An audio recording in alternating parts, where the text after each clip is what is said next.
Constitution of India को article 370 को amend कर लिया गया, 35A को अमेंड कर लिया गया,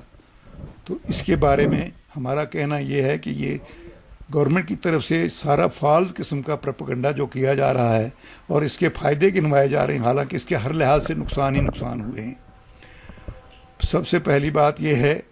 कि इससे हिंदुस्तान का और रियासत का रिश्ता कमज़ोर हुआ, और जो कॉन्स्टिट्यूशन ऑफ इंडिया और जम्मू कश्मीर कॉन्स्टिट्यूशन एक गारंटी थी, उन सबको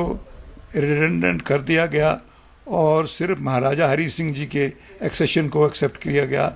और मैं समझता हूँ उसमें तो लिमिटेड 3 चीज़ों का एक्सेशन किया था महाराजा ने। उसने कंडीशन लगाई थी कि डिफेंस, फॉरेन अफेयर्स और कम्युनिकेशन के 3 महकमों का 3 सब्जेक्ट्स का हम एक्सेशन कर रहे हैं, बाकी मामलों में रियासत इंडिपेंडेंट रहेगी।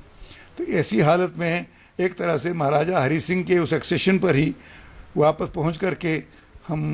पूरी तरह से इससे जो हमारे और बाकी भारत के दरमियान रिश्ते बने थे, जिस तरह सुप्रीम कोर्ट का दायरा इख्तियार था, इलेक्शन कमीशन का था, ऑडिटर जनरल का था,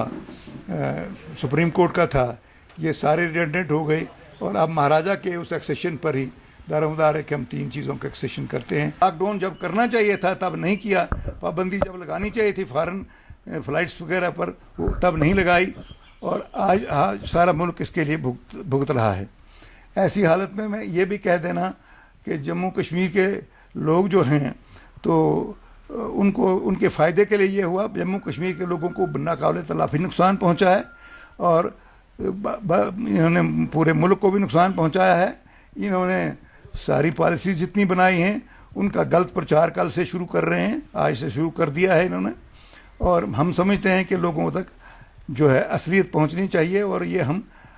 लोगों को इनको एक्सपोज करने के लिए ऑल इंडिया लेवल पर कुछ लोग कोशिश कर रहे हैं,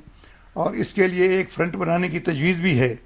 लेकिन हम समझते हैं कि फ्रंट बनाने के लिए जो प्रिंसिपल पॉलिटिकल पार्टीज़ हैं नेशनल लेवल की, उनको आगे आना चाहिए, और रीजनल हिंदुस्तान के कॉन्स्टिट्यूशन को बचाना है, हिंदुस्तान में डेमोक्रेसी को बचाना है,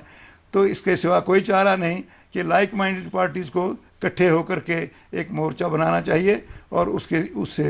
इन ताकतों को एक्सपोज करना चाहिए और इनको नाकाम कर देना चाहिए।